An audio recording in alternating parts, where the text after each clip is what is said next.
Hi hello easy വേൾഡിൻ്റെ ഒരു അടിപൊളി easy റെസിപ്പിയിലേക്ക് എല്ലാവർക്കും സ്വാഗതം. ഇന്ന് നമ്മൾ വീട്ടിൽ എളുപ്പത്തിൽ ഉണ്ടാക്കാൻ പറ്റുന്ന അടിപൊളി പിസയുടെ റെസിപ്പിയാണ് കേട്ടോ നോക്കാൻ പോകുന്നത്. നമ്മൾ കടയിൽ നിന്നൊക്കെ ഒരുപാട് വില കൊടുത്ത് വാങ്ങുന്ന പിസ്സ നമുക്ക് വളരെ എളുപ്പത്തിൽ വീട്ടിലുണ്ടാക്കിയെടുക്കാം, അതും നമ്മുടെ കയ്യിലുള്ള ഇൻഗ്രീഡിയൻസ് മാത്രം വെച്ചുകൊണ്ട്. കുട്ടീസിനൊക്കെ വളരെയധികം ഇഷ്ടമാകുന്ന ഒരുപാട് സ്പൈസി ഒന്നല്ലാത്ത നല്ല അടിപൊളി പിസയാണേ. അപ്പോൾ നമ്മുടെ പിസ ഉണ്ടാക്കാൻ വേണ്ടിയിട്ട് ഞാനിപ്പോൾ ഒരു ബൗൾ എടുത്തിട്ടുണ്ട്. അതിലേക്ക് നമുക്ക് ആവശ്യമുള്ള മൈദ എടുക്കാം. ഞാനിപ്പോൾ 1 കപ്പ് മൈദയിലാണ് പിസ ചെയ്തെടുക്കുന്നത്. അപ്പോൾ നമ്മുടെ പിസയുടെ സൈസിനനുസരിച്ച് മൈദയുടെ അളവ് കൂട്ടിയെടുക്കാം കേട്ടോ. പിന്നെ ഇതിലേക്ക് ഒരു 1/2 ടീസ്പൂൺ പഞ്ചസാര ചേർത്ത് കൊടുക്കുന്നുണ്ട്. പിന്നെ ഒരു 1/2 ടീസ്പൂൺ ഇൻസ്റ്റൻറ്റ് ഈസ്റ്റും ചേർത്ത് കൊടുക്കുന്നുണ്ട്. ആവശ്യത്തിന് ഉപ്പും കൂടെ ചേർത്ത് കൊടുക്കുന്നുണ്ട്. ഉപ്പ് ചേർക്കുന്നത് ഞാൻ വീഡിയോയിൽ ഷൂട്ട് ചെയ്യാൻ വിട്ടുപോയിട്ടുണ്ട്, അപ്പോൾ എല്ലാവരും മറക്കാതെ ഉപ്പ് ചേർക്കണം കേട്ടോ. പിന്നെ നമ്മൾ ഇതിലേക്ക് ചേർത്ത് കൊടുക്കുന്നത് ഒരു 2 ടീസ്പൂൺ സൺഫ്ലവർ ഓയിലാണ്. അതും കൂടെ ചേർത്ത് കൊടുത്ത് നമുക്കിത് ഇളം ചൂടുവെള്ളത്തിലോ അല്ലെങ്കിൽ പാലിലോ കുഴച്ചെടുക്കാം. ഞാനിപ്പോൾ ഇവിടെ ഇൻസ്റ്റൻറ്റ് ഈസ്റ്റ് ഉപയോഗിച്ചത് കൊണ്ടാണ് നമ്മൾ പൊടിയിലേക്ക് നേരിട്ട് ഈസ്റ്റ് ചേർത്ത് കൊടുത്തിട്ടുള്ളത്. അപ്പം നിങ്ങൾ സാധാരണ ഈസ്റ്റാണ് ചേർക്കുന്നതെങ്കിൽ നിങ്ങൾ പാലിലായാലും വെള്ളത്തിലായാലും ഇളം ചൂടുള്ള അവസ്ഥയിൽ ആ ഈസ്റ്റ് ചേർത്ത് ഒന്ന് മിക്സ് ചെയ്ത് ഒരു 15 മിനിറ്റ് ഒന്ന് പൊങ്ങി വരാനായിട്ട് മാറ്റി വെച്ചിട്ട് അത് മിക്സ് ചെയ്തിട്ട് ഈ ബാറ്റർ ഒന്ന് കുഴച്ചെടുത്താൽ മതിയാവും. അപ്പോൾ കുട്ടികൾക്കൊക്കെ കൊടുക്കുന്ന ടൈമിൽ നമ്മൾ പാലിൽ കുഴച്ചെടുത്താൽ കുറച്ചുകൂടെ ഹെൽത്തി ആയിരിക്കുമല്ലോ, അതുകൊണ്ടാണ് ഞാൻ പാൽ ഉപയോഗിച്ചിട്ടുള്ളത്. അപ്പോൾ നമ്മൾ കുഴച്ചെടുക്കുന്ന ടൈമിൽ ശ്രദ്ധിക്കേണ്ടത് നമ്മുടെ ചപ്പാത്തിയുടെ അത്രയും ടൈറ്റായിട്ട് കുഴക്കാതെ കുറച്ചുകൂടെ ഒന്ന് ലൂസായിട്ട് കുഴയ്ക്കാനായിട്ട് ശ്രദ്ധിക്കണം. അപ്പോൾ ഇതുപോലെ നമ്മൾ ആവശ്യത്തിനനുസരിച്ചിട്ട് ഒഴിച്ചു കൊടുത്തിട്ട് കുഴച്ചെടുക്കാം. ഒരുപാട് അധികം ചേർത്ത് കഴിഞ്ഞാൽ ലൂസായി പോയി കഴിഞ്ഞാൽ നമുക്കൊന്നും ചെയ്യാൻ സാധിക്കില്ല. അതുകൊണ്ട് അല്പാൽപ്പം ചേർത്തിട്ട് വേണം നമ്മളിത് കുഴച്ചെടുക്കാനായിട്ട്. ഇപ്പോൾ നമ്മുടെ മാവ് അത്യാവശ്യത്തിന് കയ്യിൽ ഒട്ടിപ്പിടിക്കുന്ന ഒരു പരുവത്തിൽ നമ്മൾ കുഴച്ചെടുത്തിട്ടുണ്ട്. ഇതിങ്ങനെ തന്നെയാണ് ഉണ്ടാവുക ഈ മാവ്. ഇനി നമ്മളിതൊരു കൗണ്ടർ ടോപ്പ് ഒന്ന് ക്ലീൻ ചെയ്തിട്ട് അവിടെ ഇതുപോലെ ഒന്ന് വെച്ച് കൊടുത്തിട്ട് നന്നായിട്ട് നമ്മൾ ചപ്പാത്തിയൊക്കെ കുഴയ്ക്കുന്ന പോലെ ഒന്ന് കുഴച്ചെടുത്ത് കഴിഞ്ഞാൽ ഇത് നല്ല സോഫ്റ്റായിട്ട് പിന്നെ കയ്യിലൊന്നും ഒട്ടിപ്പിടിക്കാത്ത ഒരു പരുവത്തിൽ നമുക്ക് കിട്ടും കേട്ടോ. അപ്പോൾ അതുപോലെ ഇതൊന്ന് നന്നായിട്ട് കുഴച്ചെടുക്കാം. അപ്പോൾ നമ്മുടെ പിസയുടെ ബാറ്ററും അതുപോലെ നല്ല സോഫ്റ്റായിട്ടുണ്ടാവും. അപ്പോൾ ഇപ്പോൾ നമ്മുടെ മാവ് അത്യാവശ്യത്തിന് നന്നായിട്ട് കുഴച്ചെടുത്തിട്ടുണ്ട്. ഇനി ഇതൊരു പാത്രത്തിലേക്ക് വെച്ച് കൊടുത്തിട്ട് ഇതിൻ്റെ മുകളിലേക്ക് അല്പം എണ്ണ തടവി കൊടുക്കാം. പാത്രത്തിൻ്റെ അരികുവശങ്ങളിലൊക്കെ ഒന്ന് അല്പം എണ്ണ ചേർത്ത് കൊടുക്കാനായിട്ട് ശ്രദ്ധിക്കണം കേട്ടോ. എന്നിട്ട് ഇത് അടച്ച് വെച്ച് നന്നായിട്ട് പൊങ്ങി വരാനായിട്ട് വെയിറ്റ് ചെയ്യാം. ക്ലൈമറ്റിനനുസരിച്ചിട്ട് മാവ് പൊങ്ങി വരുന്നതിൽ ഡിഫറൻസ് ഉണ്ടാവും കേട്ടോ ടൈമിൽ. തണുപ്പാണെങ്കിൽ അല്പം ടൈം മെല്ലെ മാത്രമേ നമുക്ക് മാവ് പൊങ്ങി കിട്ടൂ. ചൂട് ക്ലൈമറ്റ് ആണെങ്കിൽ വളരെ പെട്ടെന്ന് തന്നെ മാവ് പൊങ്ങി കിട്ടും. അപ്പോൾ വളരെ എളുപ്പത്തിൽ മാവ് പൊങ്ങി കിട്ടാൻ വേണ്ടിയിട്ടുള്ളൊരു ടിപ്പാട്ടോ. ഇതുപോലെ ഓവൻ ഒന്ന് പ്രീ ഹീറ്റ് ചെയ്തിട്ട് അതിൽ വെച്ചിട്ട് അടച്ചിരുന്നാൽ മതിയാവും. ഓവൻ വർക്ക് ചെയ്യാൻ പാടില്ല കേട്ടോ, അടച്ച് വെച്ചിട്ട് ഇതുപോലെ വെച്ചിരുന്നാൽ മതി. അപ്പോൾ മാവ് പൊങ്ങി വരുന്ന ആ ഒരു ടൈമിൽ നമുക്ക് പിസയിലേക്ക് വേണ്ടിയിട്ടുള്ള ബാക്കി കാര്യങ്ങളൊക്കെ ഒന്ന് സെറ്റ് ചെയ്ത് വയ്ക്കാം. നമ്മളിപ്പോൾ ചിക്കൻ്റെ പിസ്സ ഉണ്ടാക്കുന്നത് കൊണ്ട് തന്നെ നമുക്ക് ഇതിലേക്ക് ചിക്കൻ ഫ്രൈ ചെയ്തത് ആവശ്യമായിട്ടുണ്ട്. അപ്പോൾ ഞാനിപ്പോൾ ഇവിടെ ബോൺലെസ് പീസ് ചിക്കൻസ് ഒക്കെ ചെറുതായിട്ട് കട്ട് ചെയ്ത് വെച്ചിട്ടുണ്ട്. അതിലേക്ക് ആവശ്യത്തിന് കാശ്മീരി ചില്ലി പൗഡറും ഇഞ്ചി വെളുത്തുള്ളി ചതച്ചതും ഉപ്പും കൂടെ ചേർത്ത് കൊടുക്കുന്നുണ്ട്. പിന്നെ നിങ്ങളുടെ കയ്യിൽ ഉണ്ടെന്നുണ്ടെങ്കിൽ നിങ്ങൾക്ക് ഇതിലേക്ക് ഒറിഗാനോ കൂടെ ചേർത്ത് കൊടുക്കാം കേട്ടോ. ഒറിഗാനോ ചേർത്താൽ നമ്മൾ കടയിൽ നിന്ന് വാങ്ങുന്ന ആ ഒരു പിസയുടെ ഒറിജിനൽ സ്മെല്ല് ഉണ്ടാവും. അപ്പോൾ കയ്യിലുണ്ടെന്നുണ്ടെങ്കിൽ ചേർത്ത് കൊടുക്കുക, ഇല്ലയെന്ന് വെച്ചാൽ സ്കിപ്പ് ചെയ്ത് കളയും. അപ്പോൾ ഇതുപോലെ ഒന്ന് മിക്സ് ചെയ്തിട്ട് നമുക്കൊരു 10 മിനിറ്റ് ഇങ്ങനെ മാറ്റി വയ്ക്കാം. എന്നിട്ട് ഒരു ഫ്രൈങ് പാന് ചൂടാക്കിയിട്ട് അതിലേക്ക് എണ്ണ ചേർത്ത് കൊടുത്ത് നമുക്കിതൊന്ന് ഫ്രൈ ചെയ്തെടുക്കാം. ഇനി ഫ്രൈ ചെയ്യുന്ന ടൈമിൽ നിങ്ങൾ ശ്രദ്ധിക്കേണ്ട 2 കാര്യം എന്താണെന്ന് വെച്ചാൽ വെളിച്ചെണ്ണയിൽ ഒരു കാരണവശാലും ഇത് ഫ്രൈ ചെയ്യാൻ പാടില്ല. ഒന്നുകിൽ സൺഫ്ലവർ ഓയിലോ അല്ലെങ്കിൽ ഒലിവ് ഓയിലോ ഫ്രൈ ചെയ്തെടുക്കണം. പിന്നെ ഒത്തിരി അധികം ഡീപ്പ് ഫ്രൈ ആകാതെ ജസ്റ്റ് ഒന്ന് ഫ്രൈ ചെയ്ത് കോരി മാറ്റാനേ പാടുള്ളൂ. അപ്പോൾ ഈ 2 കാര്യങ്ങളും മറക്കാതെ എല്ലാവരും ഒന്ന് ശ്രദ്ധിക്കണം. അപ്പോൾ ഇപ്പം നമ്മുടെ ചിക്കൻ ഫ്രൈ ചെയ്തതും കൂടെ റെഡി ആയിട്ടുണ്ട്. അപ്പോൾ ഇനി അടുത്തതായിട്ട് നമുക്ക് പിസയിലേക്ക് വേണ്ടിയിട്ട് സോസ് റെഡിയാക്കി വെക്കണം. അപ്പോൾ സാധാരണ കടകളിൽ പിസ്സ സോസ് എന്ന് പറഞ്ഞിട്ട് തന്നെ അവൈലബിൾ ആയിട്ടുണ്ട് കേട്ടോ. അപ്പോൾ നമ്മൾ എളുപ്പത്തിൽ വീട്ടിൽ വെച്ചിട്ട് ഉണ്ടാക്കിയെടുക്കുന്ന പിസ്സ അല്ലേ, അപ്പോൾ നമുക്ക് തന്നെ ഒരു സോസ് എളുപ്പത്തിൽ ചെയ്തെടുക്കാം. അപ്പോൾ ഞാനിപ്പോൾ ഒരു ബൗളിലേക്ക് 2 ടീസ്പൂൺ ടൊമാറ്റോ സോസ് ചേർത്ത് കൊടുക്കുന്നുണ്ട്. അതുപോലെ തന്നെ ഒരു 2 ടീസ്പൂൺ റെഡ് ചില്ലി സോസും കൂടാണ് ചേർത്ത് കൊടുക്കുന്നത്. ഇത് രണ്ടും നന്നായിട്ട് മിക്സ് ചെയ്തിട്ട് ഇതിലേക്ക് ഒരു 1/2 ടീസ്പൂൺ ഒറിഗാനോ കൂടെ ചേർത്തിട്ട് മിക്സ് ചെയ്തെടുത്ത് കഴിഞ്ഞാൽ അടിപൊളി പിസ്സ സോസ് നമുക്ക് എളുപ്പത്തിൽ വീട്ടിലുണ്ടാക്കിയെടുക്കാം. അപ്പോൾ ഇതൊക്കെ ഒന്ന് മിക്സ് ചെയ്തിട്ട് നമുക്ക് മാറ്റി വയ്ക്കാം.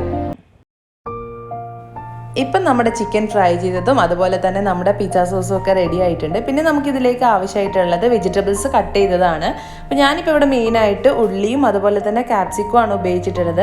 അപ്പോൾ എൻ്റെ കയ്യിൽ റെഡ് ക്യാപ്സിക്കം ഇല്ലാത്തതുകൊണ്ട് ഞാൻ ജസ്റ്റ് ടൊമാറ്റോ ഒന്ന് ഉൾഭാഗം നീക്കിയിട്ട് കട്ട് ചെയ്തെടുത്തിട്ടുണ്ട് കേട്ടോ. ഇതൊക്കെ ഒരു സ്ക്വയർ ഷേപ്പിൽ ജസ്റ്റ് കട്ട് ചെയ്ത് മാറ്റി വയ്ക്കാം. പിന്നെ നമുക്ക് ആവശ്യമായിട്ടുള്ളത് ചീസാണ്. ചീസ് എന്ന് പറയുമ്പോൾ മൊസറല്ല ചീസാണ് കേട്ടോ ഇതിന് ആവശ്യമായിട്ടുള്ളത്.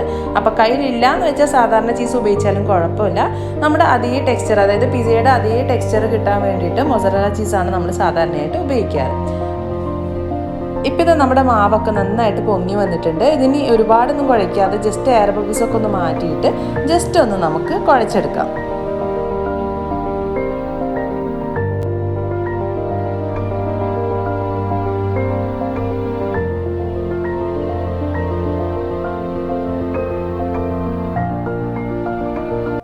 അപ്പോൾ ഇത്രയും മതി, നമ്മുടെ മാവും ഇപ്പോൾ റെഡി ആയിട്ടുണ്ട്. ഇനി നമുക്ക് പിസ്സ ഉണ്ടാക്കാൻ സ്റ്റാർട്ട് ചെയ്താലോ.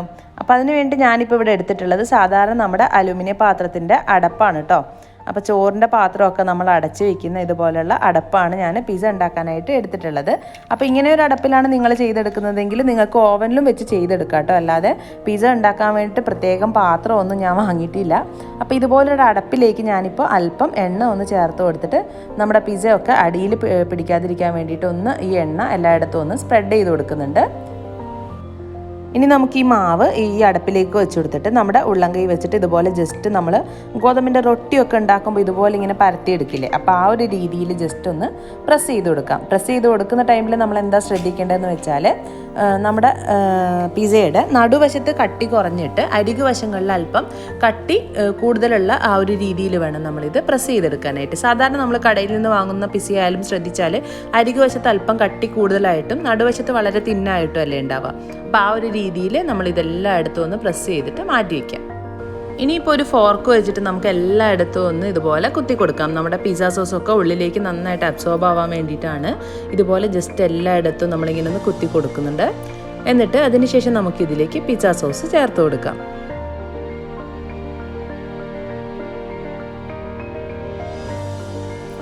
ഇനി നെക്സ്റ്റ് നമുക്കിതിലേക്ക് നല്ലവണ്ണം ചീസ് ചേർത്ത് കൊടുക്കാം. നമ്മുടെ ഫസ്റ്റ് ലെയർ എന്ന് പറയുന്നത് ചീസാണ് കേട്ടോ നമ്മൾ ചേർത്ത് കൊടുക്കുന്നത്. അത് ഓരോരുത്തരുടെ ഇഷ്ടം പോലെ മാറ്റി മറിക്കാം കേട്ടോ. ഞാനിപ്പോൾ ആദ്യം ഒരു ചീസ് ലെയർ ഉണ്ട്, അതുപോലെ തന്നെ അവസാനം ഒരു ചീസിൻ്റെ ലെയർ കൊടുക്കുന്നുണ്ട്. അപ്പോൾ അതിന് മുകളിലേക്ക് നമുക്ക് അരിഞ്ഞു വെച്ചിട്ടുള്ള ഉള്ളി ചേർത്ത് കൊടുത്തിട്ടുണ്ട്.